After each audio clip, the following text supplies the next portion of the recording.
gantian. Ntar ya, waktu saya dulu. Saya akan tunjukkan dalil-dalil yang diminta Mbak Mika, nah gitu ya. Oke teman-teman bisa membuka Quran surah Al-Waqiah ya. Mana buktinya Allah itu berkuasa atas kematian? Saya bacakan dulu ya. Al-Quran surah Al-Waqiah di ayat 47 ini ya. Wa kanu yaquluna aidza mitna wa kunna turaba wa 'idhaman a inna lamab'utsun. Mereka berkata, apabila kami telah mati dan menjadi tanah dan tulang belulang, apakah kami benar-benar akan dibangkitkan kembali? Lalu jawabannya seperti apa? Nih di bawah ya. Apakah nenek moyang kami yang terdahulu akan dibangkitkan pula? Maka kata Allah seperti apa melalui Nabi Muhammad? Ya, sesungguhnya orang-orang yang terdahulu dan yang kemudian akan benar-benar dikumpulkan pada waktu tertentu. Bukan berarti Allah harus turun ya, membuktikan dia menguasai kematian lalu dia ikut metong, nggak perlu. Ya, pada waktu tertentu, yaitu hari yang sudah kita ketahui bersama, kan gitu. Terus ada lagi dalil yang lain ya. Nih dalil yang lain, Quran surah Al-Waqiah juga. Allah menguasai kematian ya.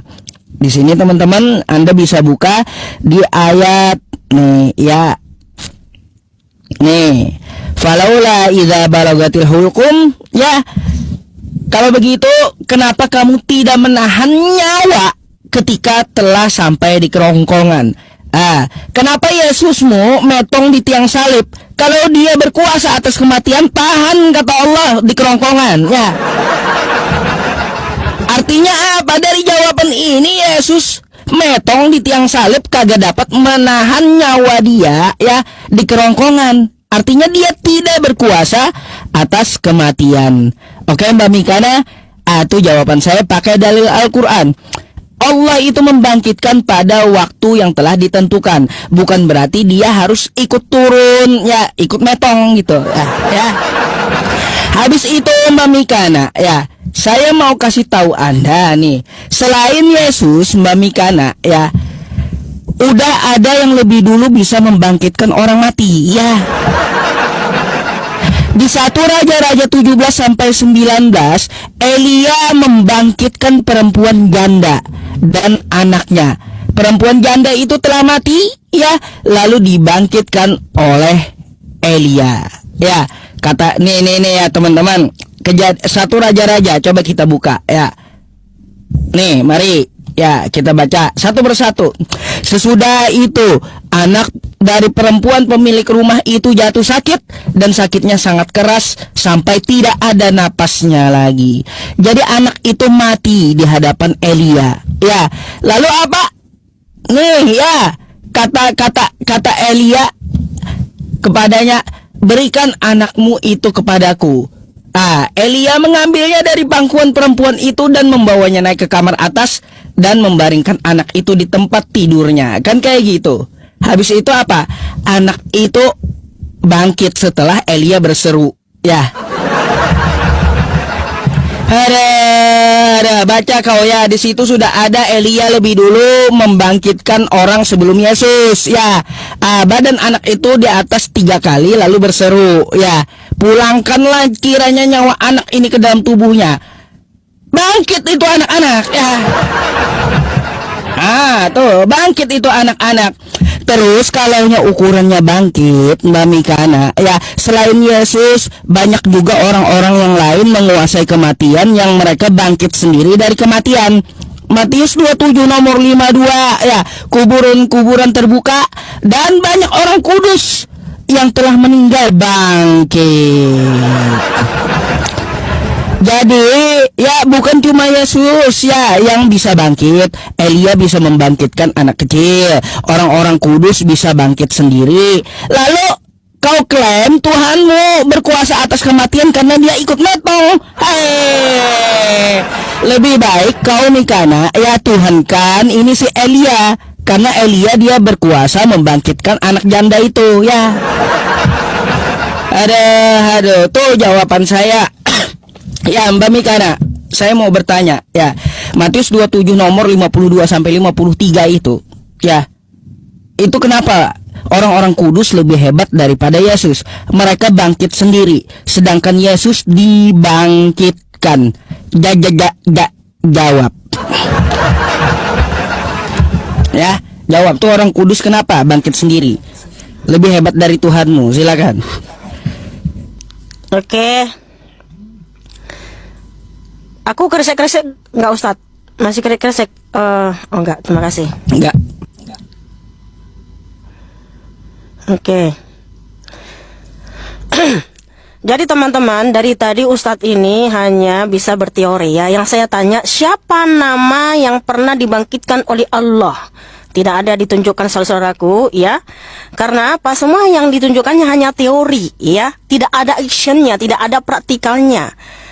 Kalau memang betul Allah itu berkuasa atas kematian, paling tidak dia pernah membangkitkan orang mati, disaksikan oleh orang banyak, ya. Tapi nggak ada buktinya ditunjukkan sama Yusufi ini. Namanya siapa, Ustadz? Ya, biar jelas gitu loh. Nama yang pernah dibangkitkan oleh Allah. Ada nggak namanya siapa jelas dalam tertulis dalam Quranmu? Nggak ada kan? Nggak ada kamu tunjukkan dari tadi. Nah, sementara tadi saya sudah tunjukin justru di 2 Raja-Raja 4, 1 Raja-Raja 17, Nabi Elia bisa membangkitkan anak janda di Sarfat. Itu kuasanya dari siapa? Dari Tuhan Yeshua HaMashiach. Karena apa? Matius 23 ayat 34. Tuhan Yeshua HaMashiach berfirman, "Aku telah mengutus nabi-nabiku." Siapa nabi-nabinya yang diutus? Nabi Elia, Nabi Musa, Nabi Elisa. Makanya mereka bisa membelah laut, mereka bisa membangkitkan orang mati. Itu yang memberikan kuasa Tuhan Yesus HaMashiach, Ustadz yang terhormat. Karena apa? Yesus HaMashiach adalah Yahweh Elohim itu sendiri. Makanya ya, Tuhan Yesus HaMashiach berfirman, Yohanes 8:24, kalau kamu tidak percaya bahwa akulah dia, siapa Bapa Yahweh, kamu akan mati dalam dosa-dosamu, ya. Tuhan Yeshua HaMashiach terbukti yang berkuasa baik di surga maupun di bumi. Karena saya tadi sudah bilang ya, Tuhan-Tuhan palsu nggak bisa membangkitkan orang mati, guys. Karena apa? Dia bukan pemilik kehidupan. Tetapi kenapa Tuhan Yeshua HaMashiach bisa membangkitkan, ya? Membangkitkan orang mati. Lazarus, anak Yairus, kepala rumah ibadat. Dia juga memberikan kuasa kepada Nabi Elia, kepada Nabi Elisa, kepada Rasul Petrus, kepada Rasul Paulus membangkitkan orang mati. Karena dia yang berkuasa, karena dia pemilik kehidupan. Dan kamu tahu saat kenapa kamu bawakan tadi Matius 27 ayat 50 sampai 53? Kamu tahu kenapa orang kudus bangkit? Karena Tuhan Yeshua HaMashiach telah memberikan pengampunan. Yeshua HaMashiach berfirman di Matius 26 ayat 28 ya. Matius 26 ayat 28. Inilah darahku yang ditumpahkan bagi banyak orang untuk pengampunan dosa. Dan terbukti saudaraku, bukan hanya sekedar firman, tapi dibuktikan melalui perbuatannya. Ketika Tuhan Yesus HaMashiach mengalami kematian, dia turun ke alam maut. Di alam maut Tuhan Yesus HaMashiach mengapain? 1 Petrus 3 ayat 18 sampai 23. Tuhan Yesus HaMashiach ya menyatakan kemenangan kepada roh-roh yang terpenjara di dunia kematian. Makanya ketika Tuhan Yeshua HaMashiach bangkit, dia juga membawa tawanan-tawanan ke tempat tinggi. Efesus 4 ayat 8 sampai 10. Ketika Tuhan Yeshua HaMashiach turun ke bagian bumi paling bawah, dia juga naik ke tempat tinggi membawa tawanan-tawanan, ya. Makanya di Matius 27 ayat 50 sampai 53, ketika Tuhan Yeshua HaMashiach bangkit, banyak kuburan terbuka dan banyak orang kudus bangkit. Itulah buktinya kalau Tuhan Yeshua HaMashiach telah menebus kita dari alam maut, karena dia telah memberikan pengampunan melalui darahnya yang suci, saudara-saudaraku. Oh, haleluya, terpujilah Adonai Yeshua HaMashiach. Makanya yang terbukti Tuhan yang Maha Kuasa yang memberikan pengampunan dan keselamatan itu hanya Tuhan Yeshua HaMashiach. Kenapa di hari zaman ada kebangkitan, saudaraku? Karena Tuhan Yesus HaMashiach terbukti dialah kebangkitan dan hidup. Yohanes 11 ayat 25, akulah kebangkitan dan hidup. Barang siapa percaya kepadaku, ia akan hidup sekalipun ia mati. Jadi yang berkuasa atas kematian dan atas maut itu siapa? Hanya Tuhan Yeshua. Dia berfirman di Wahyu 1 ayat 18, Wahyu 1 ayat 17 sampai 18 ya. Karena saya ingat semua ayat-ayatnya. Tuhan Yesus HaMashiach berfirman, jangan takut, akulah yang awal dan akulah yang akhir dan yang hidup. Aku pernah mati, tetapi lihatlah aku hidup abadi selama-lamanya, dan aku memegang segala kunci kerajaan maut. Jadi satu-satunya Tuhan yang berkuasa hanya Tuhan Yesus Masih. Ingat teman-teman ya, Tuhan-Tuhan palsu dia tidak berkuasa atas kematian ya. Kalau setan bisa membawa mujizat, gak bisa seperti dukunnya Firaun bisa mengubah tongkat menjadi ular. Tetapi kalau untuk mengembalikan kehidupan, itu setan gak bisa, malaikat pun gak bisa. Hanya Tuhan Sang Pencipta. Itulah buktinya kalau Tuhan Yesus masih adalah Yahweh Elohim itu sendiri Sang Pencipta. Makanya dia bisa mengembalikan nafas kehidupan ke anak Yairus, kepala rumah ibadat. Itulah kenapa ketika dia bisa memberikan kuasa kepada semua nabi-nabi. Nah, pertanyaan saya Ustaz, tolong tunjukkan satu aja nama yang pernah dibangkitkan oleh Allah Subhanahu wa taala, bukti kalau dia Tuhan yang berkuasa atas kematian. Tunjukkan namanya siapa? Silakan. Dalam Quran pakai data. Ya tadi. Tapi saya akan tunjukkan ayat yang lainnya karena saya udah siapkan datanya gitu ya teman-teman. Anda silakan buka ya tentang masalah Nabi Ibrahim ya, yang mana Nabi Ibrahim melihat Allah menghidupkan kembali burung tuh ya. Itu salah satu bukti bahwa Allah menguasai maut ya. Nih ya, kayak gimana nih? Saya nggak bacain Arabnya ya teman-teman, tapi Anda bisa langsung buka Al-Baqarah 260. Ya, ketika Ibrahim berkata, "Ya Tuhanku, perlihatkanlah kepadaku bagaimana Engkau menghidupkan orang-orang mati." Pernah ditanya oleh Nabi Ibrahim ini. Lalu Allah berfirman, "Belum percayakah engkau?" Dia Ibrahim menjawab, "Aku percaya, tetapi agar hatiku tenang." Lalu Allah berfirman, "Kalau begitu, ambillah 4 ekor burung, lalu dekatkanlah kepadamu, potong-potonglah. Kemudian letakkan di atas tiap bukit satu bagian dari tiap-tiap burung." Ini menurut dari tafsir ada 4 potong, 3 atau 4. Semuanya telah menjadi satu kembali ketika Nabi Ibrahim melihat dengan biji matanya Allah menyatukan burung tersebut dan menghidupkannya kembali. Ya. Tuh satu. Ya, kagak percaya juga yang ini. Baik, saya kasih ayat yang lain ya. Nih, faqul nadribuhu bi ba'dihha. Al-Baqarah ayat 72 dan 73. Ingatlah ketika kamu membunuh seseorang lalu kamu saling tuduh tentang itu. Akan tetapi Allah menyingkapkan apa yang telah kamu sembunyikan. Lalu kami berfirman, pukullah mayat itu dengan bagian dari sapi itu. Demikianlah Allah menghidupkan orang yang telah mati dan dia memperlihatkan kepadamu tanda-tanda kekuasaannya. Jadi Tuhan membangkitkan orang mati di zaman Nabi Muhammad pun ada ya. Ada ya. Kalau Ashabul Kahfi teman-teman itu bukan wafat itu, tapi ditidurkan kalau Ashabul Kahfi. Jadi di zaman Nabi Muhammad pun ada orang yang dibangkitkan oleh Allah tuh. Ya, ada ceritanya di Al-Quran. Tapi apakah disebut nama? Oh tidak, Al-Quran itu tidak menyebutkan sebuah nama ya Mbak Mikana, kalau dia menjelaskan secara umum. Kayak gitu, jangan kau tuntut namanya, tapi banyak saksinya. Ya, kamu bisa baca tafsirnya juga ya. Ayat Al-Baqarah 72 sampai 73 dan ayat Al-Baqarah 260. Jadi Mbak Mikana ya jangan pusing ya, itu buktinya. Tuhan kami menguasai kematian, kagak perlu dia sampai metong. Dia contohin aja burung kepada Abraham, lalu dia suruh aja pukulkan ya sebuah alat ke mayat itu, lalu dia menghidupkan. Terus juga ya, saya bertanya, itu orang-orang kudus kenapa dia bangkit sendiri? Katanya Yesus membangkitkan. Mana ayatnya? Yesus aja dibangkitkan oleh Bapa. Orang-orang kudus itu bangkit sendiri. Kau bacalah Matius 27, 52 sampai 53. Orang-orang kudus itu bangkit sendiri. Sebelum Yesus bangkit, orang-orang kudus itu udah bangkit. Jadi ya lebih hebat orang kudus daripada Tuhanmu.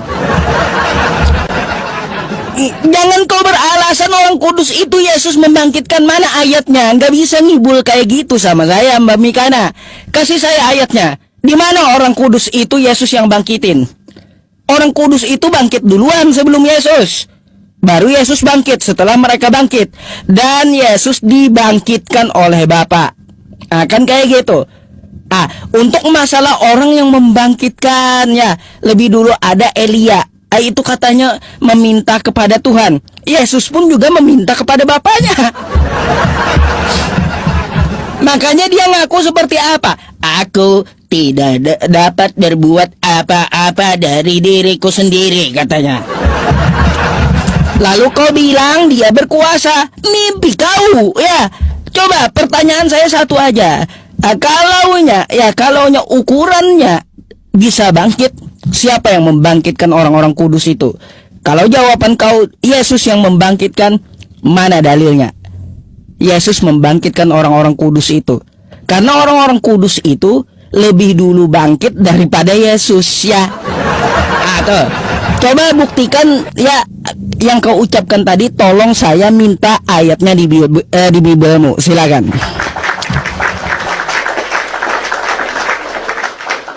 Dan tidak ada nama siapa yang dibangkitkannya. Karena kalau sejarah itu benar terjadi, paling tidak ada namanya lah yang jelas gitu loh, ya. Karena apa? Ya harus sesuai dong, ya, dengan fakta yang pernah terjadi, bukan hanya sekedar cerita-cerita kan gitu. Nah, kalau kamu tadi bawakan dengan Ibrahim, ya, kenapa cerita Ibrahim di dalam Quranmu itu sama dengan yang tertulis di Kejadian 15, yaitu Abraham. Abraham di situ diperintahkan untuk mengambil lembu berumur 3 tahun, kambing betina berumur 3 tahun, domba jantan berumur 3 tahun, dan seekor burung tekukur dan seekor anak burung merpati. Lalu Abraham mengambil semua itu baginya dan membelah-belahnya menjadi 2 dan meletakkan potongan-potongan berhadapan satu sama lain, tetapi burung-burung itu tidak dipotongnya, ya. Kenapa teman-teman? Ya, kisah yang pernah terjadi di dalam diri Abraham, Bapa Yahweh itu Yesus Hamasiah menyuruh untuk memotong-motong burung, itu ada di dalam Qurannya, tapi kok malah menghidupkan burung itu. Sementara Abraham tidak pernah menghidupkan burung, tapi disuruh untuk memotong-motong, ya teman-teman, ya. Jadi mohon maaf Ustadz, ya, karena cerita di dalam Quranmu itu mirip dengan di dalam Alkitab ini, karena Abraham itu orang Ibrani. Sebab di dalam Quranmu pun dikisahkan dia punya anak namanya Ishak, ya, dan Ismail gitu, ya. Dan juga tentang istrinya Hagar. Jadi sebenarnya Ibrahim dalam Quran itu seperti merujuk kepada Abraham, tapi faktanya Abraham itu tidak pernah menghidupkan orang mati, dan juga Abraham itu menyembah Yahweh Elohim, ya, bukan Allah, ya.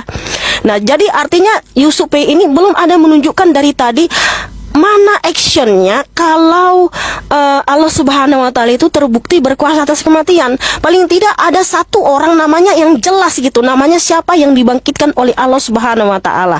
Tapi dari tadi Ustadz Yusuf belum ada menunjukkan satupun, ya. Makanya udah saya bilang teman-teman, di dalam kitab suci ini sangat banyak dalilnya, dan para nabi, para rasul menyaksikan sendiri Tuhan Yesus Hamasiah membangkitkan orang mati. Dan di Matius 27 ayat 50 sampai 53 itu Tuhan Yesus Hamasiah setelah bangkit baru, ya, ada kebangkitan. Nah, saya baca dulu ya teman-teman, ya. Matius 27 ayat 50 sampai 53, ya.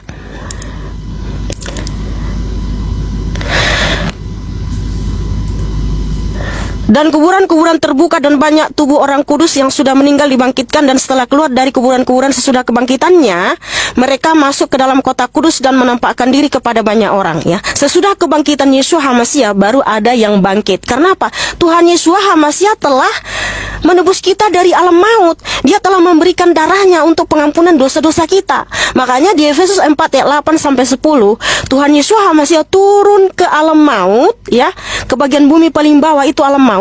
Dan dia juga naik ke tempat tinggi dan membawa tawanan-tawanan itu, ya. Roh-roh yang terpenjara itu telah dibebaskan oleh Tuhan Yesus Hamasiah karena dia sudah terbukti memberikan keselamatan, pengampunan. Makanya Ustadz udah saya bilang, ya, hanya Tuhan Yeshua HaMasyiah yang berkuasa atas kematian, disertai dengan perbuatannya, dengan karya-karyanya, ya.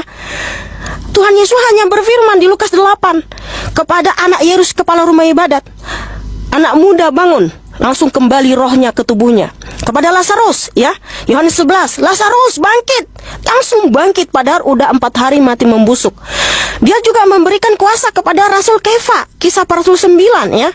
Ketika Rasul Kefa menyembuhkan orang sakit, dia berkata, "Di dalam nama Tuhan Yesus HaMasyiah sembuhlah." Sembuh.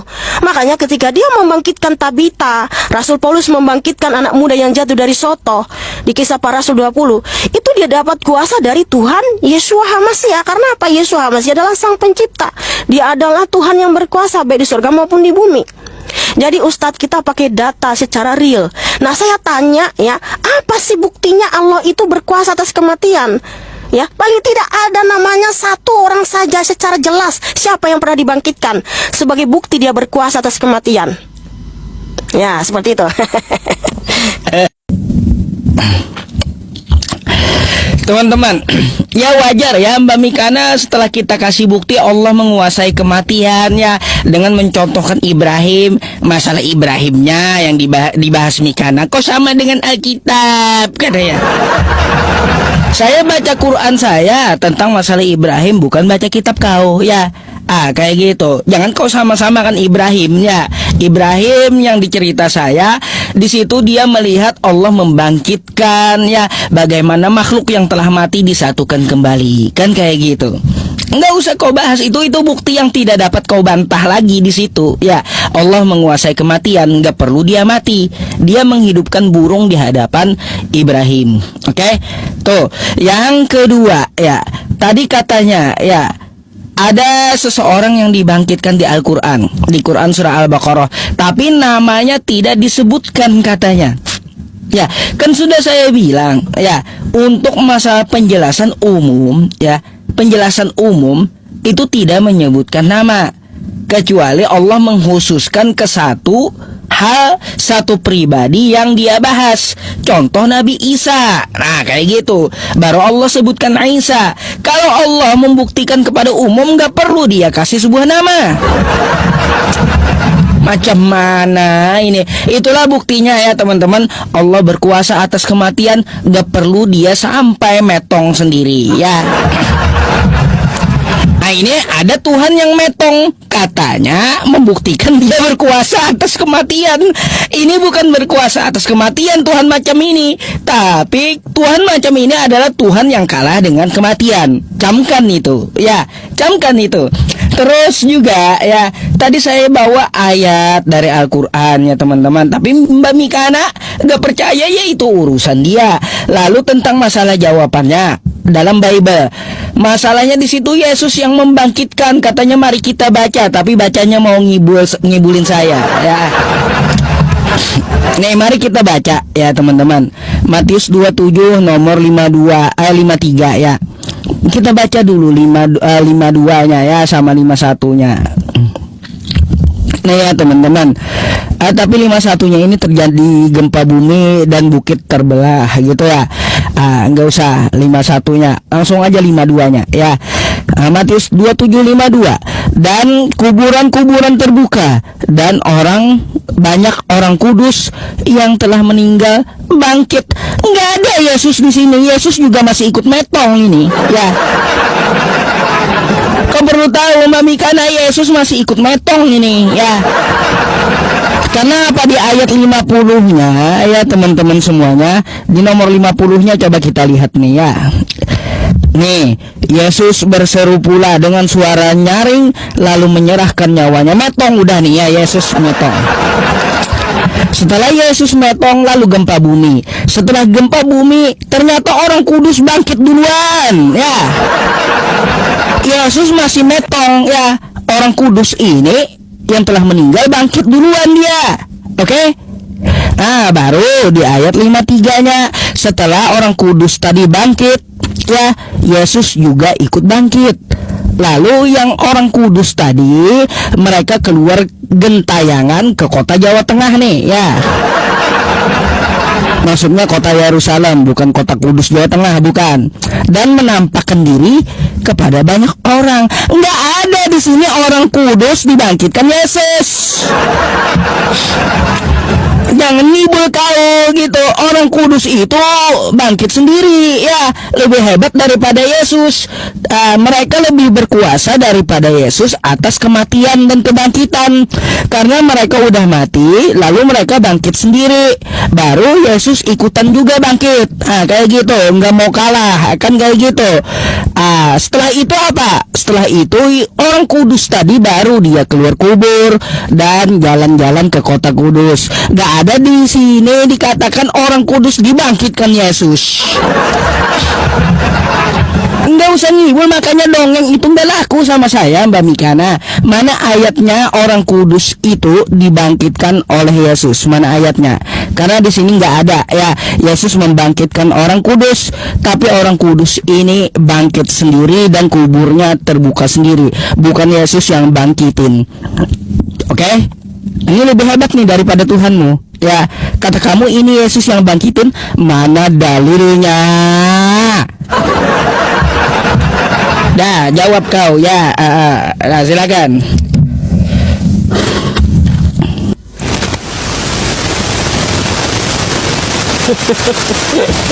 Kresek lagi. Kresek ya.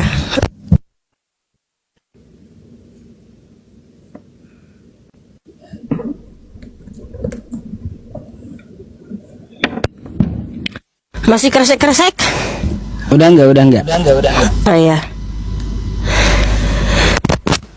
Iya teman-teman, Ustadz Yusuf kan sudah mengakui tidak ada namanya secara jelas. Jadi mohon maaf dengan segala hormat, dari sini bisa kita simpulkan, bisa kita nilai, ya di mana bukti bahwa Tuhannya itu berkuasa atas kematian ya, karena tidak ada buktinya teman-temannya. Makanya yang terbukti berkuasa atas kematian itu hanya Tuhan Yesus HaMasiah. Karena orang-orang yang dibangkitkan jelas namanya siapa ya. Lazarus, anak Yairus kepala rumah ibadat, anak janda di Sarfat, anak perempuan Sunem, dan juga Tabita ya, anak muda yang jatuh dari soto ya. Jadi jelas ya, datanya jelas siapa namanya, dan juga siapa ya rasul-rasul yang membangkitkan, dan mereka menerima kuasa itu dari Tuhan Yesus HaMasiah. Nah, tadi kan saya sudah baca di Matius 27 ayat 52 sampai 53. Jadi Ustadz Yusuf ini nggak membaca ayat 53-nya. Dia hanya baca Matius 27 ayat 50 sampai 52. Dia tidak baca ayat 53 sambungannya. Dan setelah keluar dari kuburan-kuburan sesudah kebangkitannya. Jadi sesudah Tuhan Yesus HaMasiah bangkit, baru mereka bangkit. Karena apa? Tuhan Yesus HaMasiah sudah memberikan pengampunan, yaitu Matius 26 ayat 28. Dia berfirman, inilah darahku yang ditumpahkan bagi banyak orang untuk pengampunan dosa. Makanya dibuktikan melalui perbuatannya. Dia mengalami kematian, dia turun ke alam maut, 1 Petrus 3 ayat 18 sampai 23. Dia menyatakan kemenangan ya, memberitakan Injil itu menyatakan kemenangan kepada roh-roh yang terpenjara di dunia kematian. Makanya ketika Tuhan Yesus HaMasiah bangkit, mereka pun bangkit. Karena apa? Tuhan Yesus HaMasiah telah menebus kita dari hukumnya sendiri. Nah, kenapa Tuhan Yesus mengalami kematian ya? Karena salib itu karya Tuhan Yesus HaMasiah. Bukan hanya sekedar, oh nih aku berkuasa, aku itu berkuasa atas kematian, tidak. Tetapi untuk mengembalikan kita ke rancangan semula, yaitu hidup yang kekal. Karena Adam dan Hawa telah melanggar hukum di Kejadian 2 ayat 17. Sebab Yahweh Elohim menciptakan manusia bukan untuk mati, tetapi dirancang hidup kekal bahagia dalam kemuliaannya. Lalu kenapa manusia mengalami kematian? Karena Tuhan juga punya hukum. Dia berfirman di Kejadian 2 ayat 17, jangan makan buah pohon pengetahuan, sebab pada hari engkau memakannya pastilah engkau akan mati. Nah, Adam dan Hawa melanggar ini. Makanya Adam dan Hawa dan keturunannya mengalami kematian, tubuhnya kembali menjadi debu tanah, dan rohnya masuk ke alam maut, menderita di sana. Nah, bagaimana supaya kita bisa bangkit kembali? Bebas dari alam maut dan bangkit kembali untuk hidup yang kekal. Harus ada namanya penebusan. Ada yang mau mati untuk untuk kita yang tidak berdosa, yang mau menggantikan nyawa kita supaya kita bebas dari hukum Tuhan dan kita bangkit untuk hidup yang kekal. Nah, karena semua manusia kan sudah berdosa, Roma 3:23 ya. Makanya Tuhan itu sendiri yang turun dari surga, yang datang dari surga menjadi sama seperti kita untuk menebus kita dari hukumnya sendiri yang dilanggar Adam dan Hawa. Makanya ya, tidak ada keselamatan di dalam siapapun juga selain dalam Tuhan Yesus Hamasiah. Makanya Tuhan Yesus Hamasiah berfirman, Yohanes 11:25, Akulah kebangkitan dan hidup, barang siapa percaya kepadaku, ia akan hidup sekalipun ia mati. Makanya ada kebangkitan dari zaman ya. Iman kami logis sekali, masuk akal ya. Nah, saya mau tanya sama Ustadz ya. Ustadz juga kan percaya dari zaman ada kebangkitan untuk hidup yang kekal. Kenapa Ustadz begitu yakin di akhir zaman ada kebangkitan? Di akhir zaman ada kebangkitan untuk hidup yang kekal. Apakah Tuhanmu sudah terbukti Dia pernah mati dan bangkit hidup abadi selama-lamanya sebagai jaminan kebangkitanmu di akhir zaman? Nah, kalau Tuhan kami sudah pernah mati dan bangkit menebus kami dari hukumnya sendiri ya, supaya kami bangkit di akhir zaman untuk hidup yang kekal. Tapi Ustadz nggak bisa jawab itu karena dia hanya pokoknya nanti ya semua yang mati itu akan bangkit. Itu aja nanti jawabannya, itu nggak ada jawaban yang lain lagi yang logis, yang masuk akal. Tetapi kenapa iman kita sangat logis, teman-teman? Kenapa di hari zaman ada kebangkitan? Kenapa kita bangkit untuk hidup yang kekal? Karena Tuhan Yesus Hamasiah telah menebus kita dari hukumnya sendiri yang dilanggar Adam dan Hawa, yaitu di Kejadian 2:17, sehingga kita juga ikut bangkit untuk hidup yang kekal. Makanya saudaraku, jangan bimbang, jangan ragu saudaraku ya, karena keselamatan hanya ada dalam Tuhan Yesus Hamasiah. Makanya Tuhan Yesus berfirman, Yohanes 11:25, Akulah kebangkitan dan hidup, barang siapa percaya kepadaku, ia akan hidup sekalipun ia mati. Makanya di hari zaman ada kebangkitan saudaraku. Oh, haleluya, terpujilah Adonai Yesus Hamasiah. Oke, terima kasih Ustadz. Saya rasa udah cukup dulu ya, kita udahi dulu diskusi ini karena dari tadi jawaban Ustadz muter-muter mulu, nggak ada data. Gibunya ketahuan, Karena nggak berani sudah diterusin. biasa, nggak akan ada jawaban, nggak ada buktinya kalau Tuhan yang berkuasa seperti yang itu aja.